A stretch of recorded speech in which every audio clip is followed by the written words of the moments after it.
pay you a lot of money to walk away? Shut up. Open the safe. こいつを殺せ!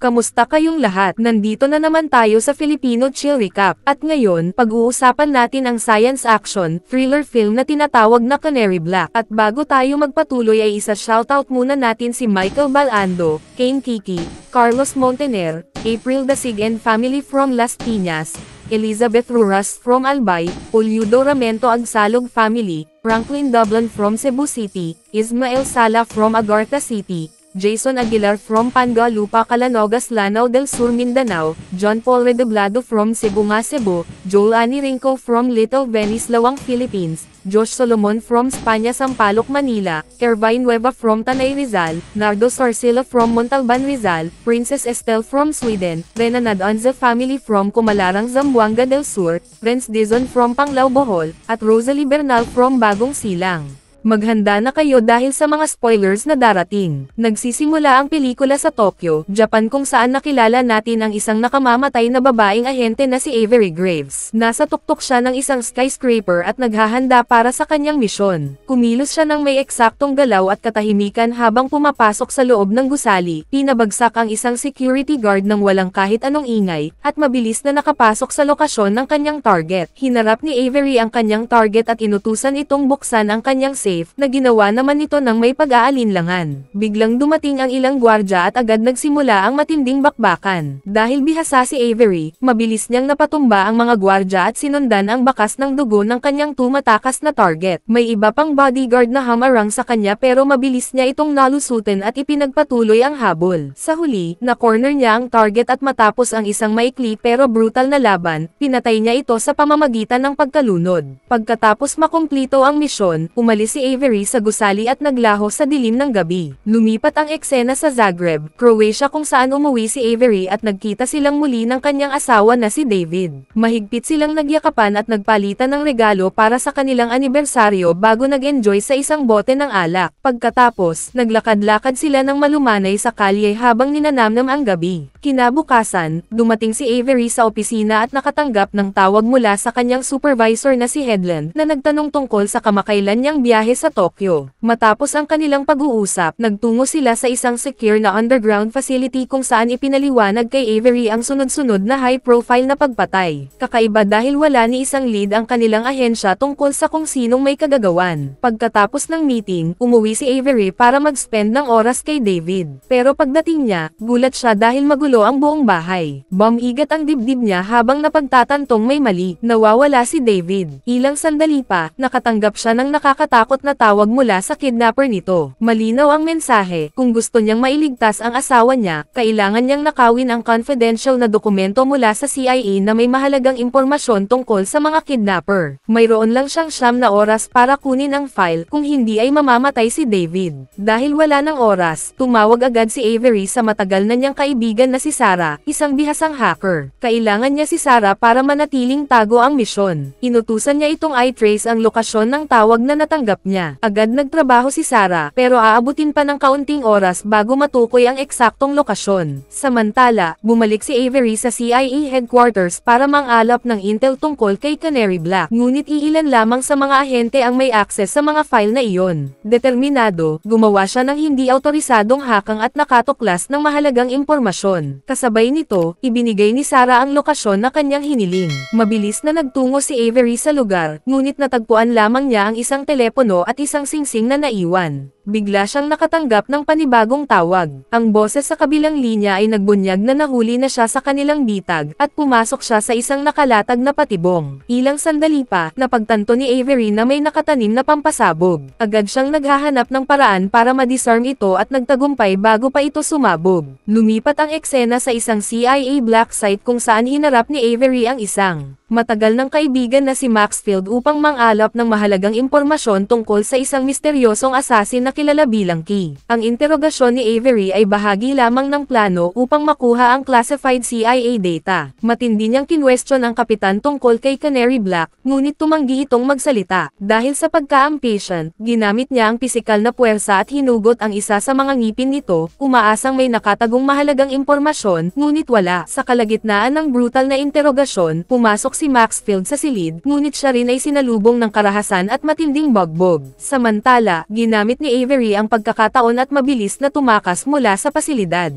Sa kabilang banda, mali ang akala ng CIA na nakuha na ni Avery ang classified data, kaya't nagdulot ito ng matinding krisis. Tinagurian na siya ngayon bilang banta sa pambansang seguridad. Sa CIA headquarters, natanggap ni Headland, ang employer ni Avery, ang direktang utos na alisin siya. Ipinaalam din sa kanya ang tunay na katangian ni Canary Black, isang highly classified master list na naglalaman ng blackmail material sa mga government officials sa buong mundo. Orihinal itong ginawa upang matukoy ang leverage points na pwedeng gamitin ng mga dayuhang kapangyarihan. Ang file ay isang intelligence goldmine, ngunit may twist, kasama si Headland sa listahan na may nakaka-incriminate na video ng kanyang affair 4 na taon na ang nakalipas. Napagtanto ang kanyang kahinaan, agad siyang naglunsad ng full-scale manhunt para kay Avery. Samantala, nanatiling isang hakbang ang nauna si Avery. Pumasok siya sa tahanan ni Headland at ginamit ang telepono ng kanyang asawa para tawagan ito. Ipinahayag niya na ninakaw si David at ang mga kidnappers ay humihingi ng Canary Black file. Kumbinsido na ang misteryosong assassin na si Key ang nasa likod ng lahat, nakiusap si Avery kay Headland na tulungan siya. Ipinaliwanag niya na labis na lumala ang sitwasyon at pinayuhan siyang tingnan ang kanyang pinasok at ginulo niyang bahay bilang patunay ng kidnapang. Ngunit pagdating ni Headland at Maxfield sa bahay ni Avery, nakita nila itong maayos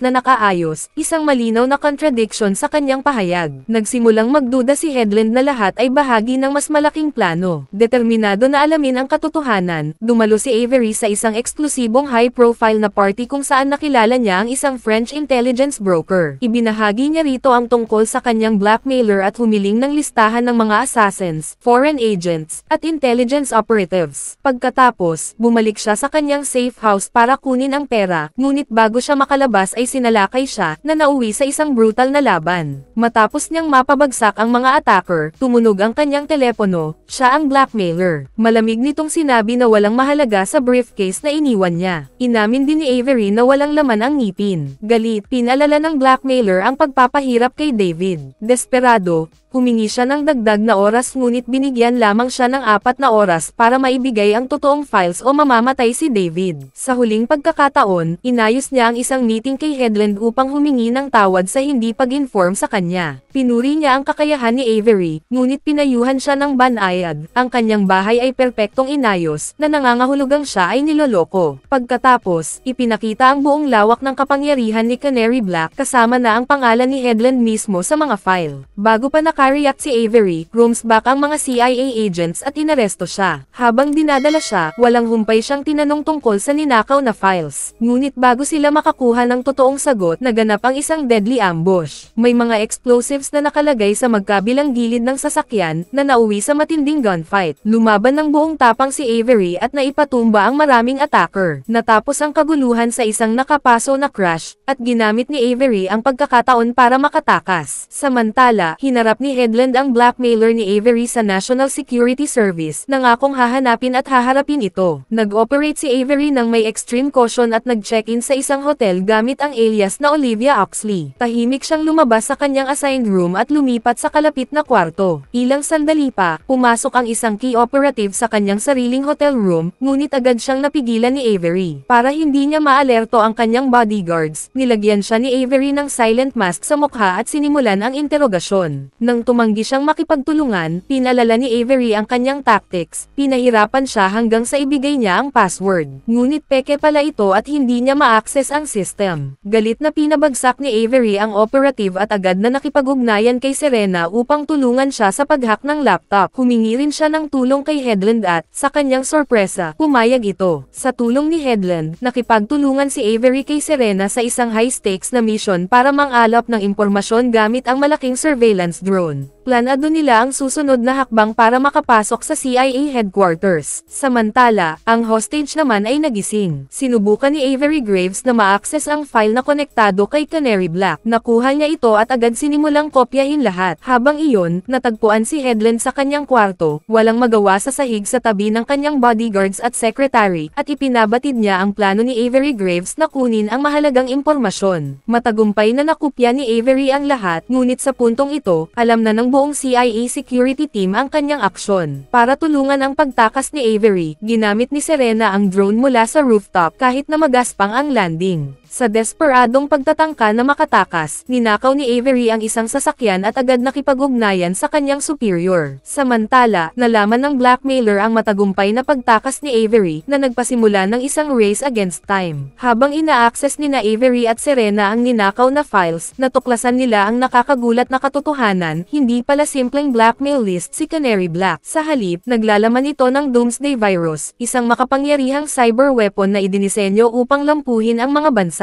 Naiintindihan ang banta sa buong mundo, nagmadaling pumunta si Avery sa designated meeting site, inaasahan ang huling instructions para sa pagpapalitan ng impormasyon kapalit ng kaligtasan ng kanyang asawa. Ngunit sa daan, nasangkot siya sa isang car accident na nagdulot ng delay sa kanyang pagdating. Nang makarating siya sa lokasyon, sinalakay siya ng isa sa operatives ng blackmailer at tinalian ng isang hindi kilalang substance. Samantala, inilunsad ng blackmailer ang kanyang huling plano, nag-broadcast siya ng live threat sa lahat ng intelligence agencies sa buong mundo para ipakita ang kanyang kapangyarihan. Pinatay niya ang lahat ng internet at kuryente sa isang bansa at nagdemand na magdeposito ang bawat bansa ng hindi bababa sa 1% ng kanilang GDP o haharap sa malawakang sakuna. Habang si Hank ay nag-rampage sa pasilidad, pinapatay ang sinuman sa kanyang daraanan, nahuli rin siya at dinala sa harap ng Chief of Operations. Sa mainit na palitan nila, biglang binaril niya si Headland at inilipat ang atensyon kay Avery. Pinalala pa niya ang sitwasyon sa pamamagitan ng pagdadala kay David at iniutos na patayin si Avery. At sa puntong para bang susundin ni David ang utos, sa halip, lumaban si David. Kahit na tinamaan siya sa tiyan, sa isang nakagugulat na pangyayari, napatumba niya ang blackmailer at nailigtas si Avery sa proseso. Nagulat at nagtampo si Avery sa pagtataksil, at inatake niya si David para humingi ng paliwanag. Inamin ni David na ang buong pangyayari ay isang planong ipinatupad upang manipulahin siya na kunin ang Canary Black files kahit na hindi niya inasahan na lalala ito ng labis. Kumpirmado rin niya na si Hank ay totoo, na nagpapatunay na ang banta ay tunay. Determinado na wakasan ang kaguluhan, nagtungo si Avery para ay shutdown ang hacker server. Ngunit bago niya ito maabot, natuklasan niya ang walang buhay na katawan ni Hank. Samantala, pinilit ni David na i-disable ang main server ng gusali habang nakikipaglaban si Avery sa mga waves ng enemy operatives sa isang matinding gunfight. Habang papalapit ang CIA sa kanilang lokasyon, sa wakas hinarap ni Avery ang blackmailer sa isang brutal na one-on-one na labanan. Samantala, malapit nang i-deploy ng hacker ang virus sa buong mundo na nagiging race against time para kay Avery. Sa umpisa, nahirapan siya, ngunit sa huli ay natalo at napatay ang blackmailer. Nang makita niya na malapit nang matapos ang upload ng virus, dali-dali siyang tumakbo patungo sa terminal at matagumpay na na-stop ito sa huling sandali. Pagkatapos, lumapit si David at humingi ng tawad sa lahat ng nangyari. Bilang tugon, ibinalik ni Avery ang kanyang singsing at malamig niyang sinabi na tapos na ang lahat. Walang pag-aalinlangan, tumakas si David, sumisid mula sa gusali patungo sa tubig sa ibaba. Habang huminahon ang sitwasyon, naaresto si Avery at dinala sa kustodiya. Pinilit siyang questionin ng mga interrogator, ngunit tumanggi siyang makipagtulungan at inatake pa ang kanyang mga captors. Bigla, pumasok ang isang misteryosang babae sa silid. Tahimik siyang lumapit kay Avery at inalok siya ng posisyon sa MI6. Hindi lamang nito nakamtan ang